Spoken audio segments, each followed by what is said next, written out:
Innover, financer, accompagner. La Caisse d'épargne de Midi-Pyrénées, partenaire des acteurs de l'économie.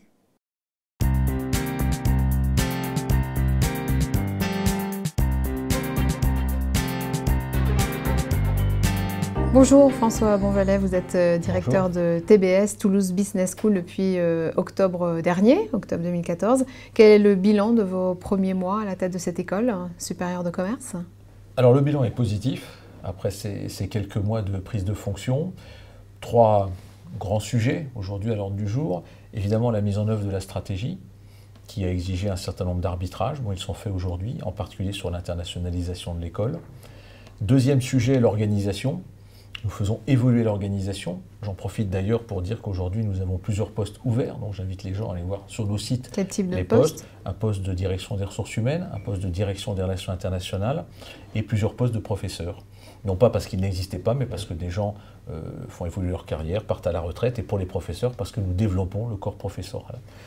Et puis un troisième sujet qui est important aussi, c'est la position de l'école aujourd'hui par rapport à son environnement vis-à-vis des autres écoles de commerce. Donc nous avons repris, sur le plan notamment de la communication et des relations avec la presse, un certain nombre d'initiatives qui avaient été lancées, et nous en lançons de nouvelles pour que l'école soit visible au bon niveau par rapport à ce qu'elle a été ces dernières années. Alors vous évoquiez la première stratégie, l'internationalisation, c'est-à-dire?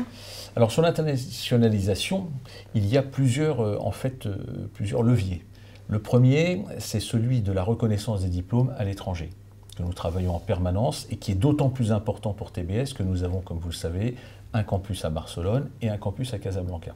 Donc là, il faut faire reconnaître les diplômes sur place. Le deuxième levier, très important aussi, c'est le recrutement d'étudiants étrangers qui viennent en France poursuivre leurs études. Et pour les suivre au même titre qu'un étudiant français qui vont donc financer leurs études. Aujourd'hui, TBS s'est engagé dans ces recrutements il y a déjà quelques années. Nous ne sommes pas encore à l'objectif qui sera, je pense, à peu près de 3 fois le volume d'étudiants que nous avons aujourd'hui. Les programmes peuvent les absorber. Aujourd'hui, beaucoup de programmes sont enseignés en langue anglaise. Et ce sont ces étudiants qui feront le développement quantitatif de l'école dans les années qui viennent. Et donc, ça exige une organisation assez puissante pour assurer ces recrutements partout dans le monde. Et le troisième sujet, c'est celui du corps professoral. Nous avons des professeurs internationaux. Beaucoup de professeurs sont en capacité, bien sûr, d'enseigner en langue anglaise. Mais aujourd'hui, nous devons de plus en plus assurer des recrutements qui s'ouvrent aussi à des profils internationaux et même non francophones. C'est l'étape que nous sommes en train de préparer. Vous avez aujourd'hui plus de 4000 étudiants et vous êtes en train de nous dire qu'à l'avenir, il y en aura encore beaucoup plus. Est-ce qu'il est question à nouveau de déménagement de cette école ? Alors, juste une petite nuance, beaucoup plus, pas forcément. Beaucoup plus, ce serait 10 000 étudiants, par exemple. Par contre, envisager que l'école monte dans les années qui viennent jusqu'à 5 000, 5 500, oui, 1 millier d'étudiants de plus, effectivement, ça c'est tout à fait faisable.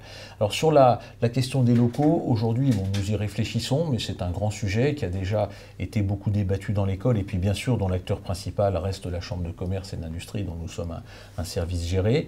Donc, nous y travaillons sur le plan de l'expression des besoins, et puis ensuite nous regarderons petit à petit quels sont les projets qui effectivement pourraient correspondre, y compris d'ailleurs là où nous sommes avec des extensions sur différents bâtiments.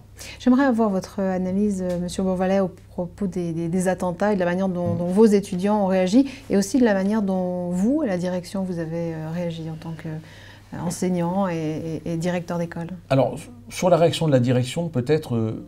on a surtout fait un message en fait aujourd'hui qui est sur le site d'ailleurs, qui est en front de page du site, qu'on a envoyé à tous les étudiants en français, en anglais et à tous les personnels pour resituer notre mission à nous, qui est une mission de service public, une mission de formation des gens, et en disant qu'on ne pouvait pas ne pas condamner de tels actes qui reviennent à tuer des citoyens français pour des affaires de dévoiement en fait, d'une idéologie qui n'est pas religieuse en réalité, mais qui est tout à fait autre chose, et que l'école se positionnait fermement évidemment en condamnant ces actes-là.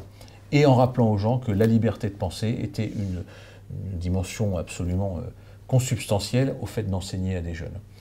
Une fois qu'on a fait ça, on travaille, et on travaillait déjà en amont en fait sur ce sujet-là, sur l'enseignement du fait religieux auprès des étudiants, et je pense que dans les réactions qu'ils ont eues, la plupart évidemment ont été très choqués de ce qui s'est passé sur le sol français, eh bien c'est cet enseignement qui permettra non pas d'expliquer, on ne peut pas expliquer ce qui s'est passé, mais au moins de le décrypter, de le comprendre et peut-être d'anticiper des situations pour l'avenir qui pourraient aussi être des situations dangereuses.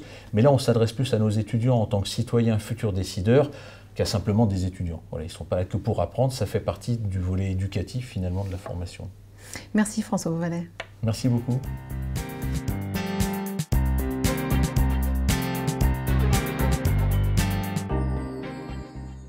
Innover, financer, accompagner.